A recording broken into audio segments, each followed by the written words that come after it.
Genèse chapitre 1, verset 1. La création du monde. Au commencement, Dieu créa les cieux et la terre. La terre était informe et vide. Il y avait des ténèbres à la surface de l'abîme, et l'Esprit de Dieu se mouvait au-dessus des eaux. Dieu dit que la lumière soit, et la lumière fut. Dieu vit que la lumière était bonne, et Dieu sépara la lumière avec les ténèbres. Dieu appela la lumière jour, et il appela les ténèbres nuit. Ainsi, il y eut un soir et il y eut un matin. Ce fut le premier jour. Dieu dit qu'il y ait une étendue entre les eaux et qu'elle sépare les eaux d'avec les eaux. Et Dieu fit l'étendue. Et il sépara les eaux qui sont au-dessous de l'étendue avec les eaux qui sont au-dessus de l'étendue.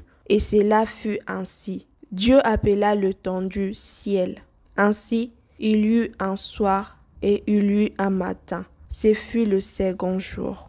Dieu dit que les eaux qui sont au-dessous du ciel se rassemblent en un seul lieu et que le sec apparaisse, et cela fut ainsi. Dieu appela le sec terre et il appela la masse des eaux mer. Dieu vit que cela était bon. Puis Dieu dit que la terre reproduise de la verdure, de l'herbe portant de la sémence, des arbres fruitiers donnant du fruit selon leur espèce et ayant en eux leur sémence sur la terre. Et cela fut ainsi. Reste jusqu'à la fin et n'hésite pas à répondre à cette question. Pourquoi lorsque Dieu crée l'homme, il dit créons l'homme à notre image et à notre ressemblance? Avec qui Dieu a-t-il créé l'homme? Et à la ressemblance et à l'image de qui et qui? Mais aussi, n'hésite pas toi non plus à poser la question d'un verset qui te semble flou. La terre produisit de la verdure, de l'herbe portant de la sémence selon son espèce, et des arbres donnant de fruits et ayant en eux leur semence selon leur espèce. Dieu vit que cela était bon. Ainsi, il y eut un soir et il y eut un matin. Ce fut le troisième jour.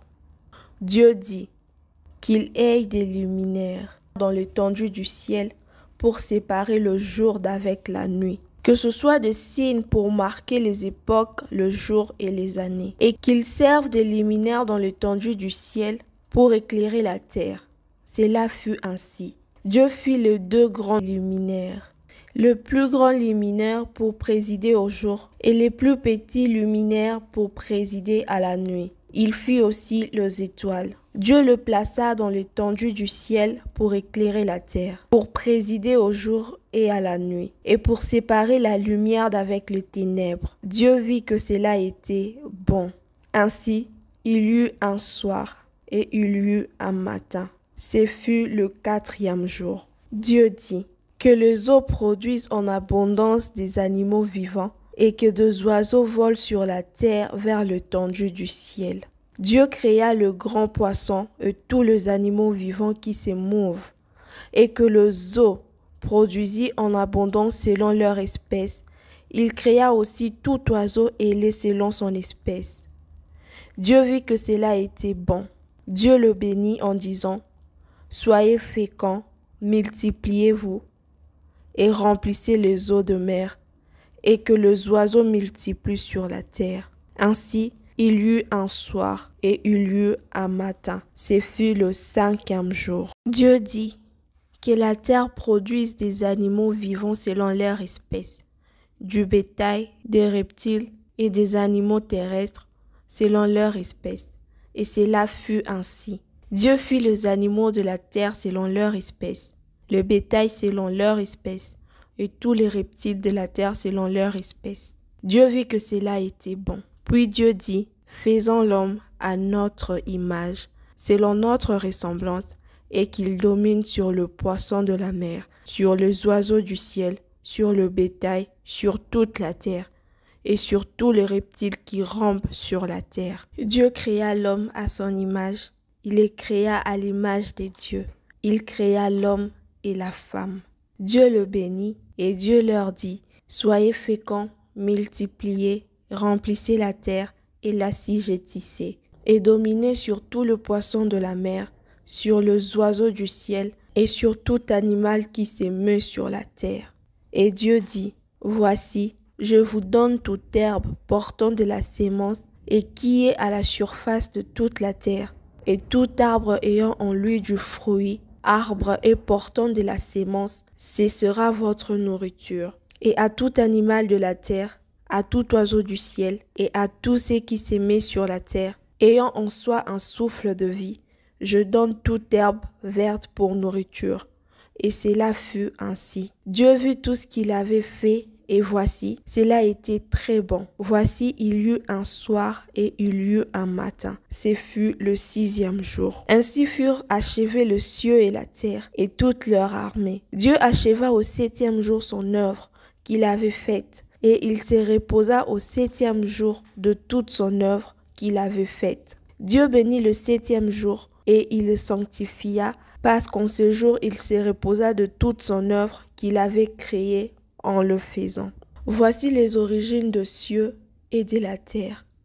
Quand ils furent créés, lorsque l'Éternel Dieu fit une terre et des cieux, aucun arbuste de champ n'était encore sur la terre, et aucune herbe de champ ne germait encore, car l'Éternel Dieu n'avait pas fait pleuvoir sur la terre, et il n'y avait point d'homme pour cultiver le sol. Mais une vapeur s'éleva de la terre et arrosa toute la surface du sol. L'Éternel Dieu forma l'homme de la poussière de la terre. Il souffla dans ses narines un souffle de vie, et l'homme devint un être vivant. Puis l'Éternel Dieu planta un jardin d'Éden du côté de l'Orient, et il y mit l'homme qu'il avait formé. L'Éternel Dieu fit pousser du sol des arbres de toute espèce, agréables à voir et bons à manger, et l'arbre de la vie au milieu du jardin, et l'arbre de la connaissance du bien et du mal. Un fleuve sortait d'Éden pour arroser le jardin, et de là il s'est divisé en 4 bras. Le nom du premier est Pishon, celui qui entoure tout le pays des Havila où se trouve l'or. L'or de ces pays est pur. On y trouve aussi les bdellium et la pierre d'onyx. Le nom du second fleuve est le Guyon. C'est celui qui entoure tout le pays de Couche. Le nom du troisième est Hiddekel. C'est celui qui coule à l'orient de la Syrie. Le 4e fleuve, c'est l'Euphrate. L'Éternel Dieu prit l'homme et le plaça dans le jardin d'Éden pour le cultiver et pour le garder. L'Éternel Dieu donna cet ordre à l'homme. Tu pourras manger de tous les arbres du jardin, mais tu ne mangeras pas de l'arbre de la connaissance du bien et du mal, car le jour où tu en mangeras, tu mourras. L'Éternel Dieu dit, il n'est pas bon que l'homme soit seul. Je lui ferai une aide semblable à lui. L'Éternel Dieu forma de la terre tous les animaux de champ et tous les oiseaux du ciel. Et il les fit venir vers l'homme pour voir comment il les appellerait, et afin que tout être vivant portât le nom que lui donnerait l'homme. Et l'homme donna de nom à tout le bétail, aux oiseaux du ciel et à tous les animaux de champ. Mais pour l'homme, il ne trouva pas d'aide semblable à lui. Alors l'Éternel fit tomber un profond sommeil sur l'homme qui s'endormit. Il prit une de ses côtes et referma la chair à sa place. L'Éternel Dieu forma une femme de la côte qu'il avait prise de l'homme et il l'amena vers l'homme. Et l'homme dit, voici cette fois celle qui est os de mes os et la chair de ma chair.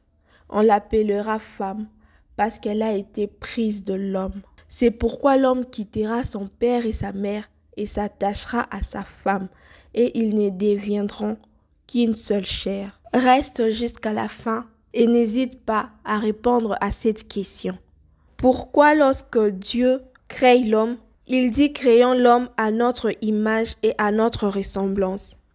Avec qui Dieu a-t-il créé l'homme? Et à la ressemblance et à l'image de qui et qui? Mais aussi, n'hésite pas toi non plus à poser la question d'un verset qui te semble flou.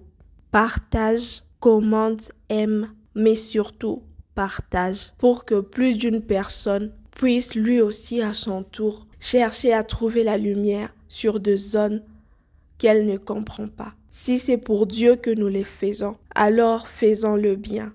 Que Dieu te bénisse.